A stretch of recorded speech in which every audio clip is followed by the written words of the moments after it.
Hey everyone, welcome back.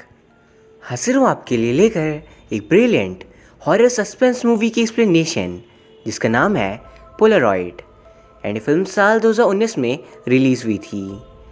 दोस्तों, अगर आपको ये वीडियो पसंद आती है तो प्लीज़ इसे लाइक एंड कमेंट ज़रूर करिए। साथ ही प्लीज़ चैनल को सब्सक्राइब कर लीजिए। Now with no further delay let's begin. Film की शुरुआत में हम सैरा नाम की लड़की को देख पाते हैं जो अपनी फ्रेंड लिंडा के साथ अपनी लेट मॉम के पुराने सामान को देख रही थी। उसी बॉक्स पे सैरा को एक पोलारॉइड कैमरा मिलता है और वो अपनी दोस्त लिंडा को उसकी फ़ोटो लेने को कहती है। कुछ देर बाद रात हो चुकी थी तो लिंडा अपने घर चली जाती है और अब सैरा होम अलोन थी। एंड तभी वो नोटिस करती है वो कैमरा अपने आप आवाज़ कर रहा था। इवन उसके फ़ोटो पे धूल भी लग गई थी तो वो उस फोटोग्राफ को साफ़ करने की कोशिश करती है, लेकिन वो कोई धूल नहीं होता बल्कि फ़ोटोग्राफ के अंदर सच में किसी की शैडो थी। फिर अचानक घर की लाइट्स भी चली जाती है और उसे अजीब सी आवाज़ें सुनाई दे रही थी। रूम के बाहर कोई भी नहीं होता। तभी ऊपर एटिक से एक बॉल गिरता है तो वो ऊपर जाती है चेक करने। एटिक पे पहुंचते ही उसे एक बहुत डरावनी आवाज़ सुनाई दे रही थी और वो बहुत ज़्यादा घबरा जाती है। पर तभी उसका पैर स्लिप हो जाता है और वो लटक चुकी थी और तभी कोई एंटिटी उसे जान से मार डालता है। फिर अगले सीन में हम एक हाई स्कूल स्टूडेंट बर्ट को देख पाते हैं और उसके हाई स्कूल का आज पहला दिन था। पर छुट्टी के बाद वो गलती से कॉनर नाम की लड़की की फ़ोटो खींच लेती है जिस पर उसे क्रश था। फिर वो एक एंटिक शॉप में आती है जहाँ वो टाइलर नाम के लड़के के साथ काम करती थी।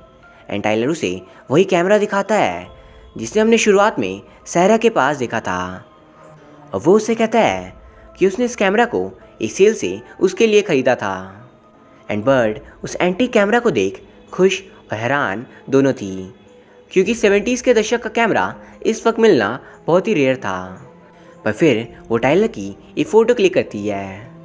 कुछ देर बाद जब वो घर पहुंचती है तो उसकी मॉम अपने जॉब की एक्स्ट्रा शिफ्ट के लिए जा रही थी।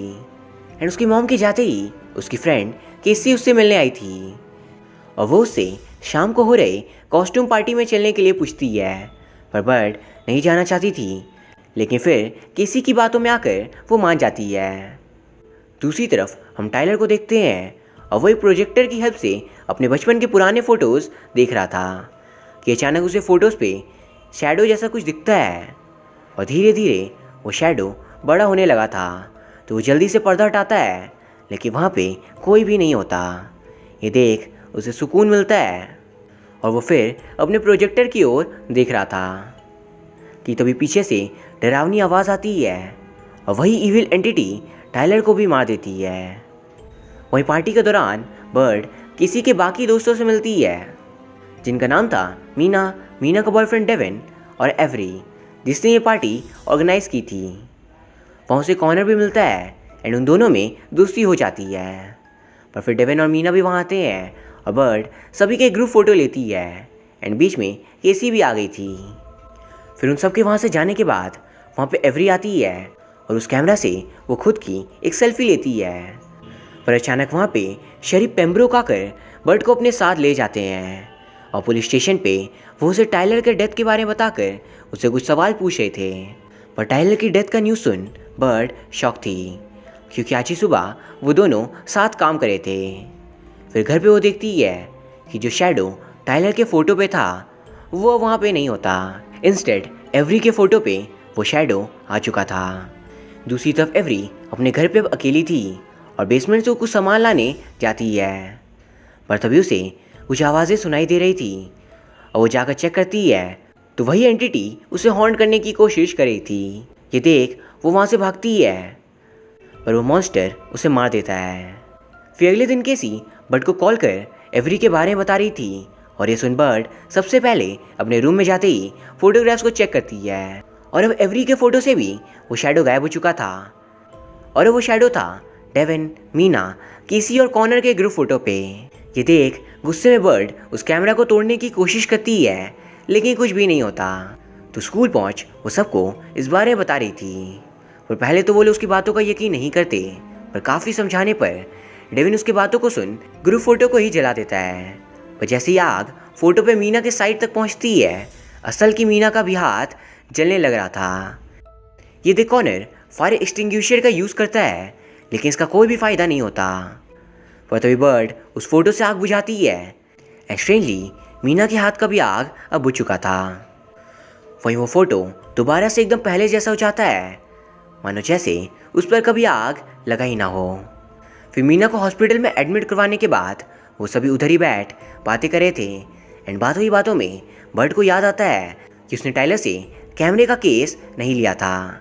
तो वो और कॉनर केस लेने टाइलर के घर जाते हैं, पर घर को पुलिस के द्वारा सील कर दिया गया था। पर बर्ड पीछे से अंदर चली जाती है और वहाँ उसे कैमरे का केस तो मिल जाता है, लेकिन वो अनजान आकृति भी उस पर हमला करती है और बर्ड जल्दी से वहाँ से भागने की कोशिश कर रही थी। एंड वह एविल एंटिटी रोशनी पे नहीं आ सकती थी, तो बर्ड की जान बच जाती है। फिर कॉनर के साथ वो वहाँ से निकल जाती है। एंड रास्ते में बर्ड उससे कहती है अंदर कुछ तो बहुत अजीब था, लेकिन उसने मुझ पर हमला क्यों किया? मैं तो उस फोटो पे भी नहीं थी। पर तभी कॉनर उसे बताता है कि उस ग्रुप फोटो पे बर्ड की भी रिफ्लेक्शन आई थी और इसलिए उस मॉन्स्टर ने बर्ड पे भी हमला किया होगा। दूसरी तरफ हॉस्पिटल में डेविन और मीना साथ थे, पर फिर डेविन नर्स को बुलाने जाता है। वहीं बर्ड मीना को कॉल कर कहती है जो भी हो लेकिन अकेले मत रहना, क्योंकि वो स्पिरिट अकेले में देख पहले हमला करती है। इसलिए मीना चेंबर से बाहर आती है, पर वो मॉन्स्टर सामने ही था और वो उसे जान से मार देता है। एंड डेविन वापस आकर मीना की लाश को देख शॉक था। फिर बर्ड और कॉनर जैसे ही वहाँ पे आते हैं, डेविन बर्ड को देख बहुत ज़्यादा गुस्सा था, क्योंकि उसके कारण ही आज मीना जिंदा नहीं है। और बर्ड को रोता देख कॉनर उससे बात करने आता है। कुछ देर बाद उन्हें कैमरा के केस पे कुछ सुराग मिलते हैं, जिसकी मदद से वो दोनों इन्वेस्टिगेशन कर ये पता लगा पा रहे थे कि कैमरा का असली मालिक उनके स्कूल का ही एक फोटोग्राफी टीचर था, जिसका नाम था रोलैंड जोसेफ सेबल। और कैमरा पे भी RJS के इनिशियल्स थे, जो कि इसे जस्टिफाई कर रहे थे। दरअसल साल 1974 पे रोलैंड पर 4 स्टूडेंट्स को कैद कर टॉर्चर करने का इल्ज़ाम लगा था और 3 स्टूडेंट्स तो मारे जाते हैं, लेकिन चौथा बच्चा भाग जाता है, क्योंकि तब तक पुलिस उसे मार देती है और वो चौथा स्टूडेंट अब तक जिंदा था।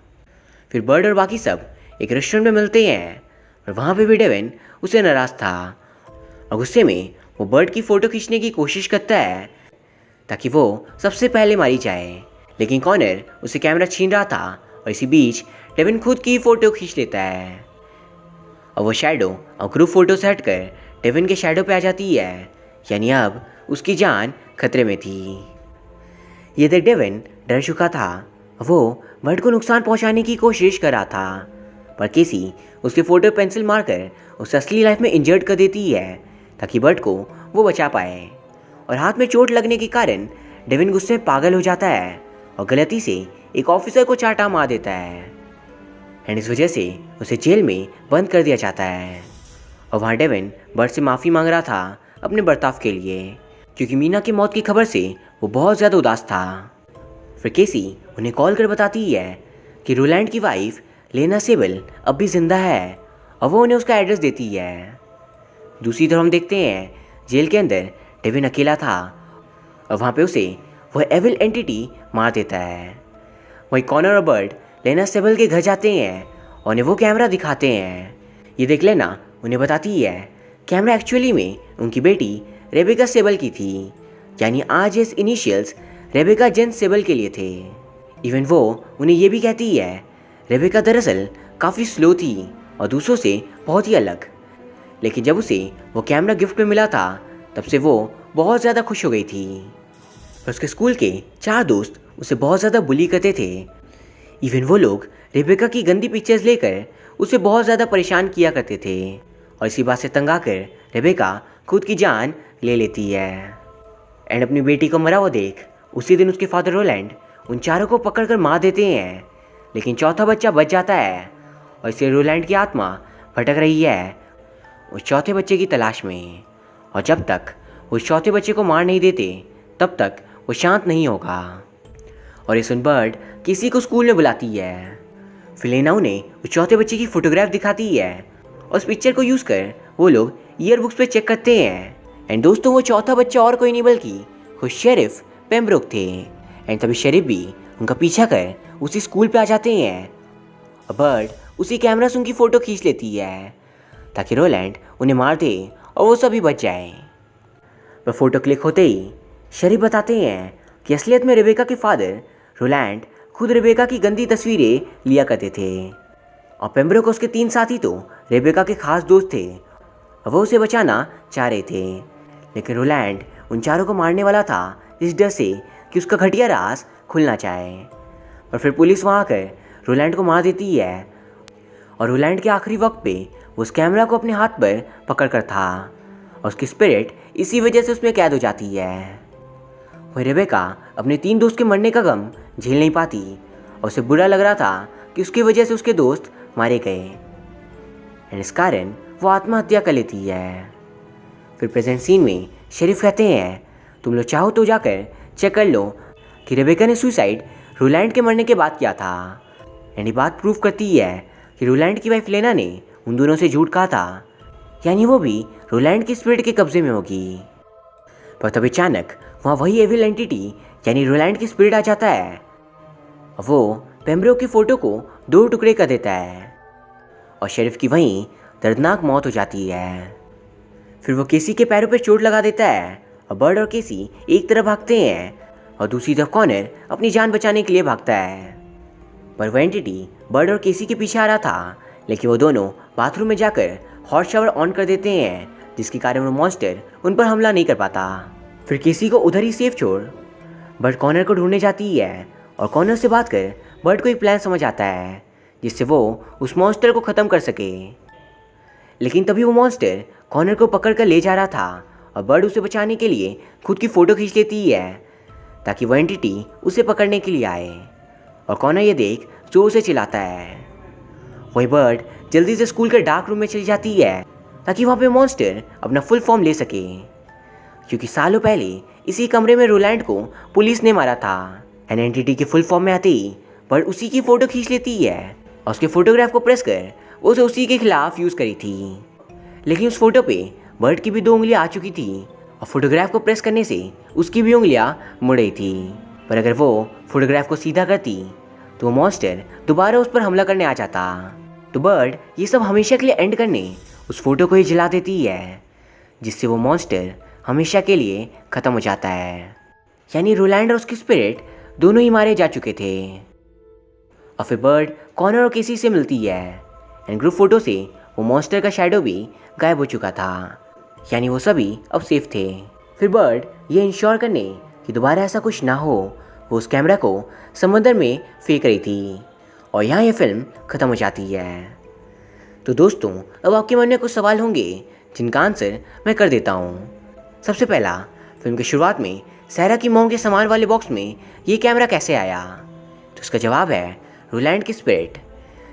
यानी रोलैंड की स्पिरिट जो उस कैमरे में कैद हो गई थी, तो वो अपना बदला लेना शेरिफ से चाह रहा था और इसी वजह से उसने ज़रूर सहरा की मदर को कंट्रोल कर कैमरा को शहर तक लाया होगा, जहाँ से कैमरा टाइलर ने लाकर बर्ड को दे दिया। दूसरा सवाल, आखिर रोलैंड अपनी बेटी रेबेका के साथ ऐसा क्यों करा था? तो उसका जवाब है उसका साइकोटिक नेचर। यानी वो एक अनस्टेबल बंदा था जो अपनी बेटी को गंदी नज़र से देखा करता था, पर फिल्म के एंड में उससे उसकी स्पिरिट दोनों का अंत बर्ड कर देती है, साथ में उस कैमरे का भी। ये बहुत ही अच्छी कहानी थी एंड दोस्तों उम्मीद करता हूँ आपको ये वीडियो पसंद आई होगी। और हाँ, तो प्लीज़ इसे लाइक एंड कमेंट ज़रूर करिए, साथ ही प्लीज़ चैनल को सब्सक्राइब कर लीजिए। Thank you very much for watching. See you soon.